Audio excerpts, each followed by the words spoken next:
कारी अमित सुवर्ण, खरंच सकाळपासून ज्या काही घडामोडी घडतात, शनिवार आहे तरी सुद्धा मोठ्या राजकीय घडामोडी घडताना आपल्याला बघायला मिळत आहेत। सत्ताधारी जे आमदार आहेत त्यांनी शपथ घेतलेली आहे, पण विरोधातले जे आमदार आहेत त्यांनी शपथ घेतलेली नाहीये आणि या सगळ्याच्या ॲक्शनला रिॲक्शन सुद्धा बघायला मिळतात आणि या सगळ्या बातम्या आपण या पुढच्या बुलेटिनमध्ये आपण बघणार आहोत। पण त्यापूर्वी हेडलाईन्स बघूया।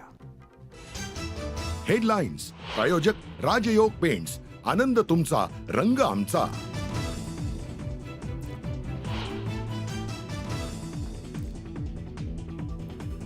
समाजवादी पक्ष महाविकास आघाडीतून बाहेर, अबू आझमींनी घेतली आमदारकीची शपथ। बाबरी पाडल्याचं समर्थन करणाऱ्यांसोबत राहू शकत नसल्याने बाहेर।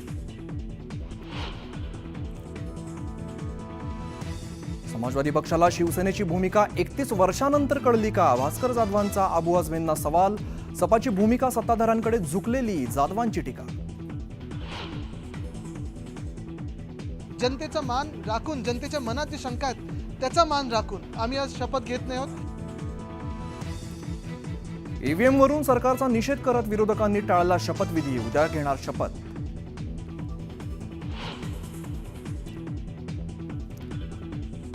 आज आमदारकीची शपथ न घेणं हा निवडून देणाऱ्यांचा अपमान।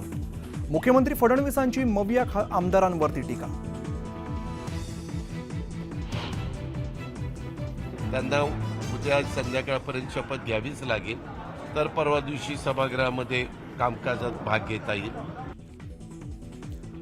विरोधकांनी उद्या संध्याकाळपर्यंत शपथ घेतली नाही तर हिवाळी अधिवेशनाला येता येणार नाही, अजित पवारांनी विरोधकांना सुनावलं।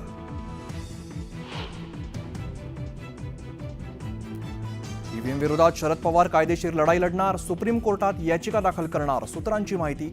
पवार, अभिषेक मनु सिंघवींची भेट घेण्याची शक्यता।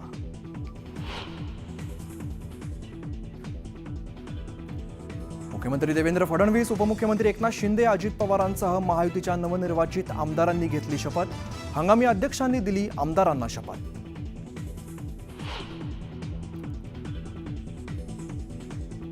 राहुल नार्वेकर पुन्हा होणार विधानसभा अध्यक्ष, उद्या अर्ज भरण्याची शक्यता। विश्वसनीय सूत्रांची न्यूज 18 लोकमतला माहिती।